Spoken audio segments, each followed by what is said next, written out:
रायगड, महाराष्ट्रासह देश विदेशातील ताज्या बातम्या पाहण्यासाठी मॅक्स इंडिया लाईव्ह चॅनलला सबस्क्राईब करा आणि बेल आयकॉन दाबायला विसरू नका.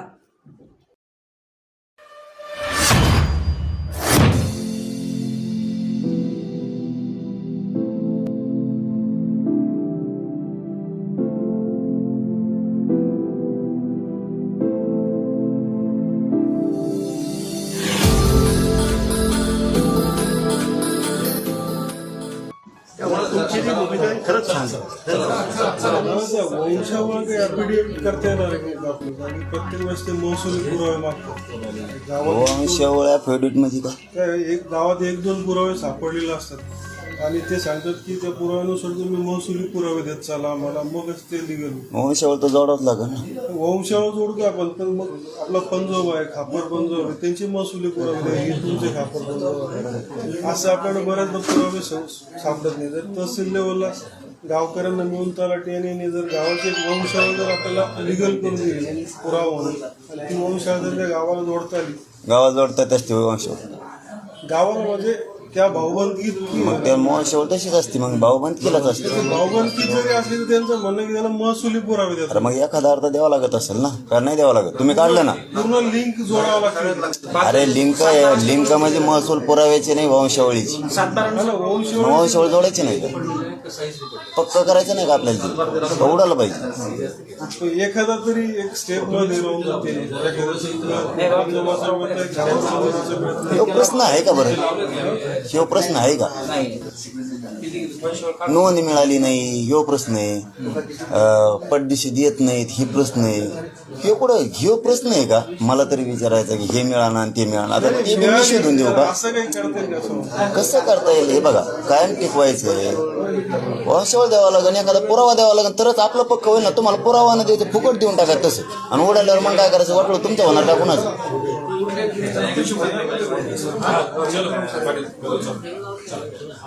चला घ्या फोटो, चला पटापट.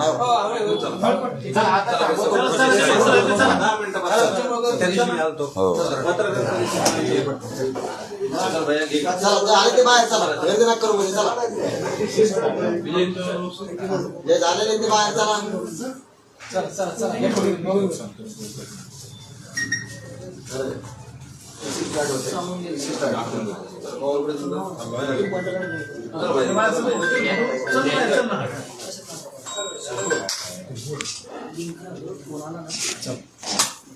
झाले ना पवार साहेब? झाले ना?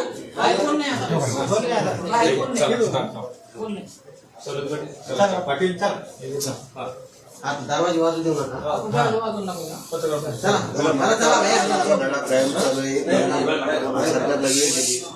काय म्हणू तुमचं म्हणू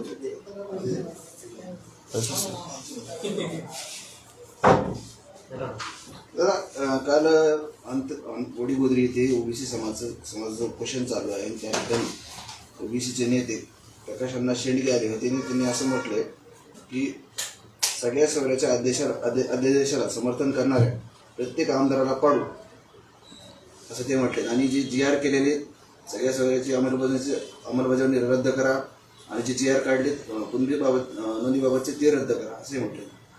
बघू टायमाला तर कसं दुसरं काही असं त्यांना काय त्यांच्यावर बोलतच नाही मी कधीच. 10 महिन्यात बोललो का? त्यांना मी विरोधक मानलंच नाही. मानल्यावर बघू, ज्याला मानत त्याला मानलेलं. त्यांच्यावर एकावर मी आत्तापर्यंत बोललेलो नाही. विरोधक नाही, पण त्यांनी जी भूमिका घेतली त्या भूमिकेकडे कसं बघताय?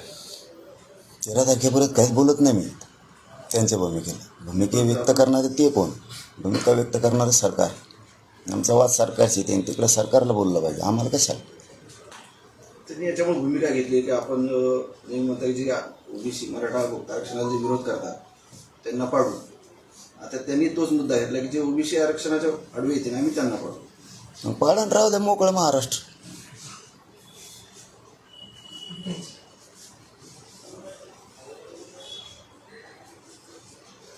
भाजपचे नेते आहेत आमदार बबनराव लोणीकर, ते असं म्हटले आज परभणीमध्ये की 40 वर्ष मराठा मुख्यमंत्री होते, 40 वर्ष राज्याचे, परंतु आरक्षण दिलं नाही. पण आमच्या सरकारने मराठा समाजाला आरक्षण दिलं. 10% विषय होता. दिले ना. तेव्हा 2-2.5 करोड लोक पोरं नाही लागली की नोकरीला 15 दिवसात. काय बघू आता, मला 13 तारखेपर्यंत थांबाच. आम्ही बी चाललं आहे आमचं बी, कोण कोण काय बोलतोय काय नाही. समाजाचं बारकाईने त्याकडे लक्ष आहे. एक गोष्ट मात्र मराठ्यांच्या गरिबाच्या एकजुटीमुळं एक भीती तयार झाली की जो येणारा नाही आहे, जो बघणारा नाही आहे, तो बघायला लागला आता. आणि ह्या 8 दिवसात तर सगळ्या पक्षाच्या आमदारांनी अशी भूमिका घेतली, म्हणजे ती एक प्रकारची चांगलीसुद्धा आहे की माझे आमदार असो किंवा आजी आमदार असो, खासदार असो किंवा माजी खासदार असो, सगळेजण पत्र घेऊन यायले आहेत पाठिंब्याचे. मग तो टेबल वाजणार असो किंवा नसो, प्रत्येकजण यायला आहे. याच्यातसुद्धा एक मराठा समाजाला चांगला संदेश चालला आहे. आणि मराठा समाज मात्र बघतोय कोणचा आमदार येत नाही आहे, कोणचा माजी आमदार येत नाही आहे, कोण खासदार येत नाही आहे किंवा माझे खासदार कोण नाही, पत्र घेऊन कोण येत नाही आणि कोण जायला लागले, हे मात्र मराठा समाज बघायला लागला.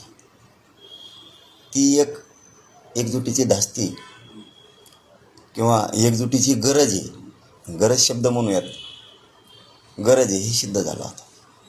तुम्ही नेहमीच्या आरक्षणाबाबतीत जे मराठा समाजाला आरक्षणाची मागणी करता त्यामुळे एकनाथ शिंदेवर तुम्ही विश्वास दाखवला. तर कॅबिनेट होणार आहे, त्यामध्ये या सगळ्या सर्व चर्चा होणार आहे. तुम्हाला विश्वास आहे की हा निर्णय होईल? मांडण्याच्या अगोदर कसं सांगू, काय मांडलं जात आहे, काय विचारलं जात आहे, ठराव ठेवतं आहे कोण, नेमकं उपसमिती ठेवते का काय, आता मला त्यात बघितल्याशिवाय मी आधीच काय बोलणार त्याच्यावर. सरकारचे प्रतिनिधी तुम्हाला भेटायला येत आहेत, तर त्यांच्या बोलण्यातून त्यांनी काय आश्वासन दिलं, म्हणजे तुम्हाला अपेक्षा आहेत का यावेळेस मागतील आणि ते काहीतरी प्रश्न मागले? हे बघा, आंदोलक या राज्याचं असो किंवा देशाचं असो किंवा गावचं असो, अपेक्षा ठेवून हे त्या आंदोलकाचं कर्तव्यच असतं. त्याने अपेक्षाच नाही ठेवली आणि ते जर अगोदरच काही आमदार मंत्री असे आहेत राजकारणी, तर 70 वर्ष झाली, एकदा निवडून नाही आले तरी तिची अपेक्षा आहे मी एकदा तरी निवडून येईन मरूस. तर आंदोलकाची भूमिका जर ते पहिल्यांदाच अपयशी बोलायला लागलं तर असं कसं होईल. त्याला आशा ठेवायला लागते, सरकारवरती विश्वास ठेवायला लागतो. तसा मी ठेवतो, पण माझा विश्वास माझ्या संघर्षावर आहे, माझ्या समाजाच्या चळवळीवर, माझ्या समाजाची एकजूट आहे. आम्ही खेचून आणू आरक्षण. ओके, चलो, धन्यवाद.